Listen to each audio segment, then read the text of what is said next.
Let it shine everywhere I go. I'm going to let it shine everywhere I go.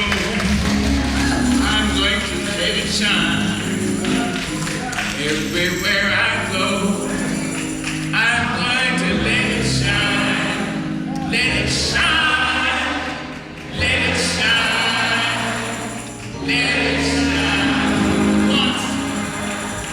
Riding in old Baltimore, my heart was filled. My head was filled with glee.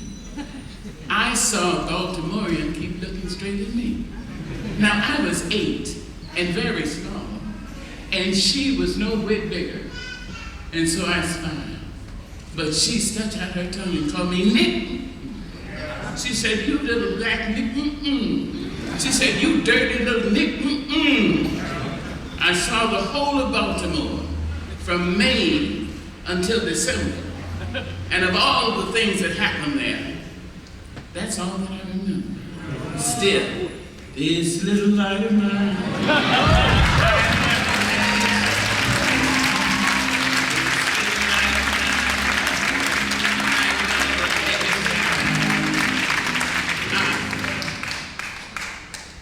I know a woman. She thinks that up in heaven, her class lies late and snores, while black cherubs, brown cherubs, yellow cherubs, red cherubs, poor white cherubs rise at heaven at 7 and do celestial chores. Still, this little light of mine, I'm going to let it shine. She does not know her beauty. She thinks her brown body has no glory. If she could dance naked under palm trees and see her image in the river, she would know. But there are no palm trees on the street, and dishwater gives back no images. Still, this little light of mine, I'm gonna let it shine. Miss Rosie, when I see you, you black, brown, beige, red, yellow, pink, white, satin woman. When I see you, Miss Rosie, sitting, waiting for your mind like last week's groceries. I say, when I see you, Miss Rosie, in your old man's shoes with the big toes cut out. When I see you, who used to be the prettiest gal in Georgia, used to be called Georgia Rose. Miss Rosie, through your dedication, your devotion, your courage, and your love, I stand up. I just stand right up. And I know that because of all those things, I have this wonderful, small, undefeatable light. And I promise the Lord, I promise God, and all responsible people, this little light of mine, I'm going to let it shine. This little light of mine, I'm going to let it shine. This little light of mine, I'm going to let it shine. Let it shine, let it shine, let it shine. Good morning, Clyde. Good morning.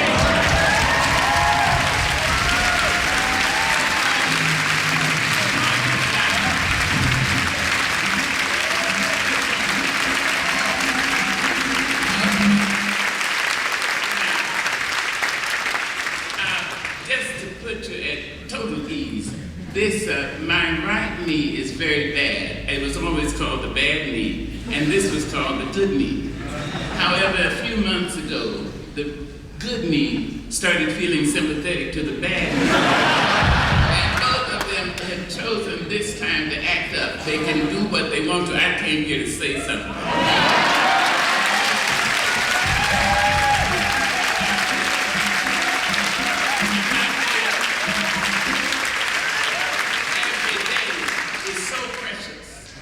Every hour, so precious.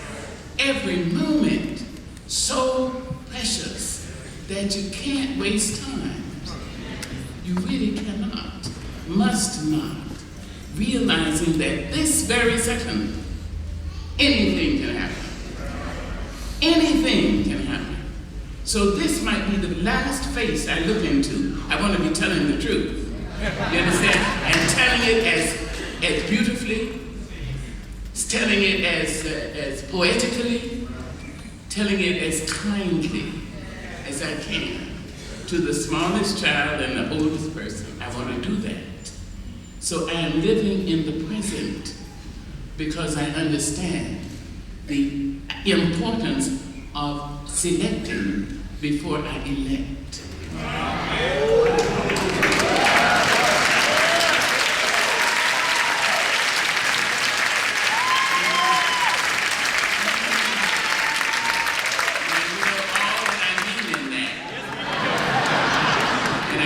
That part alone. But you know what I mean by that. Old folks say signifying is worse than stealing. That is purely signifying. You got me this morning, though.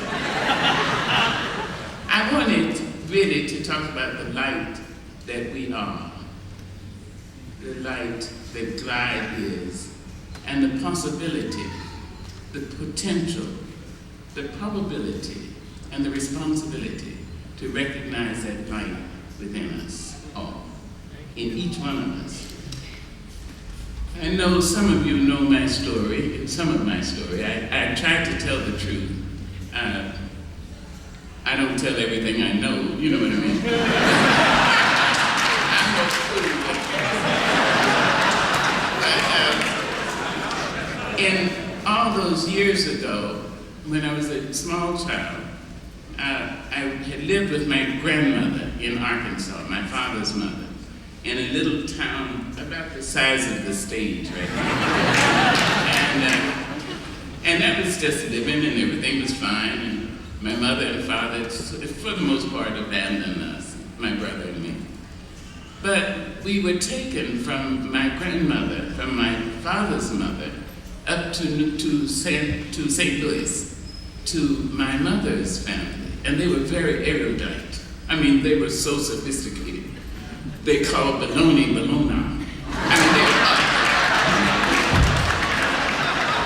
and I was getting along pretty well, learning to eat liverwurst and sliced bread and things like that, when I'm sorry to say my mother's boyfriend raped me. I told the name of the rapist to my brother, who told it to our parent, I mean my mother and her family. The man was put in jail for 1 day and released. And about 3 or 4 days later, the 2 policemen came into my mother's living room in her parlor, and they seemed so huge. They were white, they wore blue serge, and at that time, serge was about a half-inch thick, and they had big brass buttons. And they told my mother's mother that the man had been found dead, and it seemed he had been kicked to death. I thought my voice killed him, so I stopped speaking. I absolutely stopped. I decided if I wasn't careful, my voice could go out and kill anybody. Just walking down the street, the man in the green shoes, the woman with black hair, just anybody. So it was safer for me not to speak. My mother's family did their best to woo me away from my mutism, but I wouldn't go. They didn't know what I knew. And so after a few months, they wearied of the presence of this sullen, silent child whose very being reminded them of this heinous crime. And so they sent me, thank God, back to Mama in Stamps, Arkansas. Mama would braid my hair the way old black ladies still braid girls' hair. The mama sits on a chair, the girl sits on a pillow on the floor, and the mama just braids her hair. They both look out, and the girl scooches way back to get as close to Mama as possible. My hair was huge and very curly, and so my grandmother had her work cut out for her. She'd bend her hand like that and put it behind my neck, so she wouldn't break my neck by accident. She started to brush my hair. She said, "Sister, Mama don't care what these people say about you. That you must be a moron or you must be an idiot because you can't talk. Sister, Mama don't care. Mama know when you and the good Lord get ready, you're gonna be a teacher." I used to think, oh, please. I mean, can anybody be this ignorant? Oh, my God.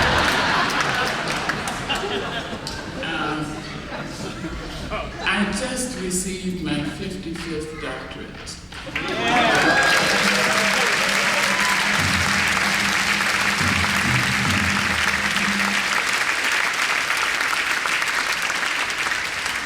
I teach all over the world, in English, Spanish, French. I've been a translator in Shaeffer in Yugoslavia. Took a course in cinematography in Sweden, in Swedish in the winter. I tell you this, all this to tell you, this little light of mine. Let me show you something. Let me show you this woman, this black woman in this speck of a town, not even a hamlet. This woman said, Mama's gonna let her light shine on you, baby. See it. Each one of us has the possibility, the potential, the probability, and the responsibility to be a light on somebody's path. Somebody who doesn't even look like you. Somebody who calls God by a different name, if he calls God at all. Somebody whose sexual orientation is not yours. Somebody whose language is different. You have no idea. You have to be so present in the moment and saying this little, somebody said, hi there, hi honey. You don't know who that is and you don't know what she got off the phone hearing. Just may have hung up from the doctor who said, I'm sorry to tell you, you're gonna have to come in this morning. So, from the time Mama allowed me the freedom to be, I stayed as a mute for 6 years. But I read everything and I listened to the music. My God, I listened to the music. I loved the gospel music and the spiritual music. I loved country and western music. I loved it. I loved when Miss Marian Anderson sang, my body lies over.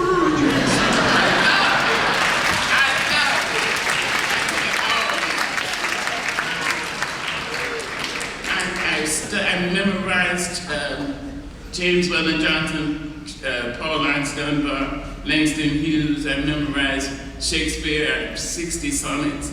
I memorized Edgar Allan Poe. I didn't know, all that, but I memorized. I just put it in my brain, not knowing. I didn't know it was going to become of importance to me years later. But that became, those poems became for me lights. Just one funny story. I loved Edgar Allan Poe so much I called him Eep to myself. And I loved the Raven, so I memorized the Raven, the bells, and all and Annabelle Lee and so. But I never heard it spoken. I thought it would sound very much like Queen Latifah or LL Cool in the game. So at 13, I came back to my mother and here in San Francisco. And my mother, while she was very realistic by that time, she also believed that all children should go to the theater twice a year. So we went to the Curran or the Geary. And one time there were 4 actors who were going to do readings, movie actors. And they were Gregory Peck, Tyrone Power, Ann Baxter, and I know the other one, the woman who played Bewitched, the aunt, the mother. Agnes Moorehead. So the women came out in black dresses with nice pearls, and the men had on tuxedos, and each had a podium. And I read in the program that Gregory Peck was going to do the Raven. Well, I had heard the Raven. I had recited it to myself. I never heard anybody say it, but I recited it in my head. Once upon a midnight dreary, as I pondered weak and weary, over many a quaint and curious garden of forgotten lore, as I nodded almost naively,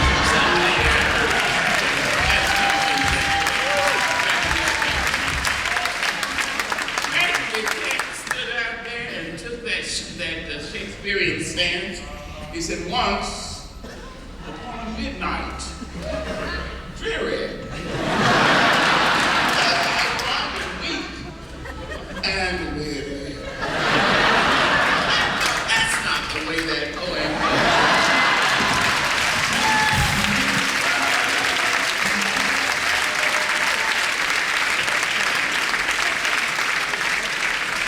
I'm saying all this to come back to talk about the light. At that time in Arkansas, the children, black children, performed, the children's, yes, ma'am. Black children perform in church during the Christmas and Easter. And there's a woman I call Miss Culture Lady, not like the lady in charge of the children's development here.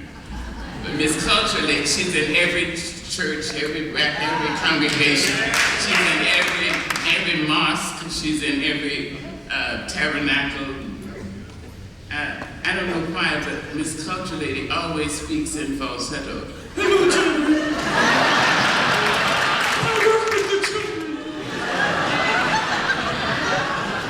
This culture lady would rehearse the kids in my church, to death. They were just, and then she would come out during the Christmas or Easter and say, "Oh, no, little Mistress Millie will still render her rendition." And then the child would get up, rehearsed.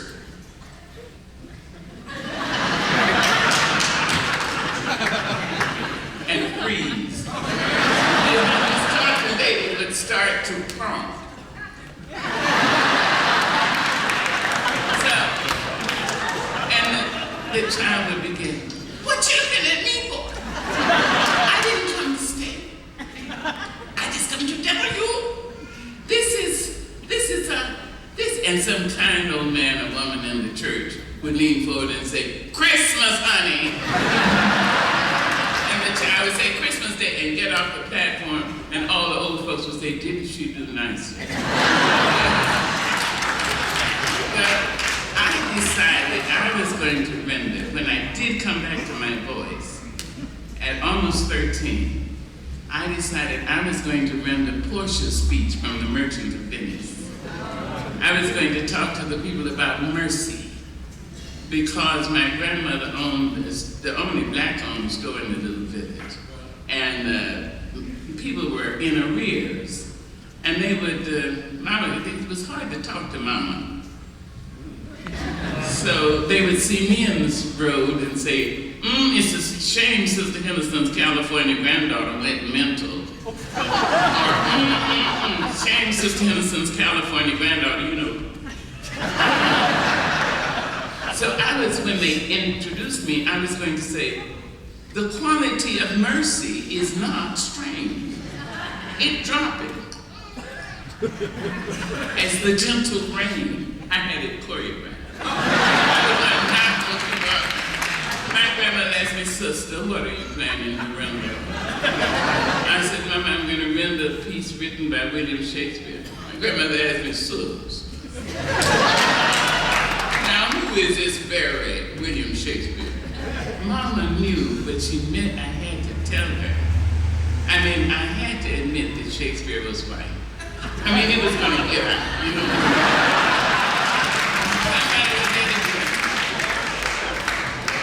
I said, yes, ma'am, he is white, but he's dead.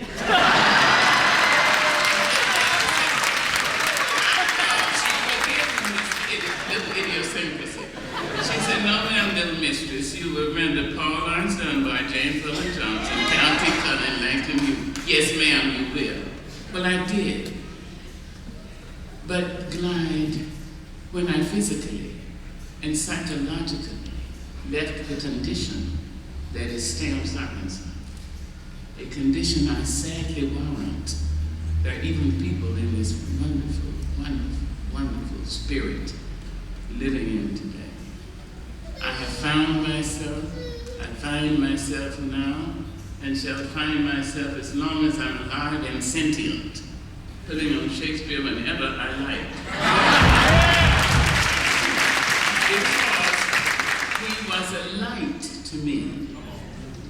In one of the sonnets, his 28th, 29th sonnet, he wrote a sonnet, made me think that Shakespeare is probably a black girl in the South who's been molested. When in disgrace with fortune and men's eyes, I all alone bemoan my outcast state and trouble a deaf heaven with my bootless cries, and look upon myself and curse my fate, wishing me like to one more rich in hope, featured like him with friends possessed. I'm desiring this man's art and that man's scope, and with what I most enjoy, contented least. When in these thoughts, myself almost despising, haply I think on thee, and then my state is like to the lark. At break of day arising from sullen earth, I sing hymns at heaven's gate. From thy sweet love remembered, such wealth brings, that I would scorn to change my state with kings. This little light of mine, I'm gonna let it shine. This little light of mine, I'm going to let it shine. This little light of mine, I'm going to let it shine. Let it shine. Let me just tell you this last thing. Glide is a light. Each time I think on glide, I see my way. That is what a light is supposed to do and be. Brighten not just your day, but your path. You know how to treat people if you can think on glide and what the reverends, the leaders, the Janice Midikitani, what they mean to be. If you are in Detroit, Michigan, Diddy War Diddy, ain't no town and ain't no city, wherever you are and you see a white person, or a black person, or a very fat person, or a thin person, or a pretty person, or a plain person, or a gay person, or a straight person, or a rich person, or a poor, you can say, glide. Oh yeah, hi, how are you?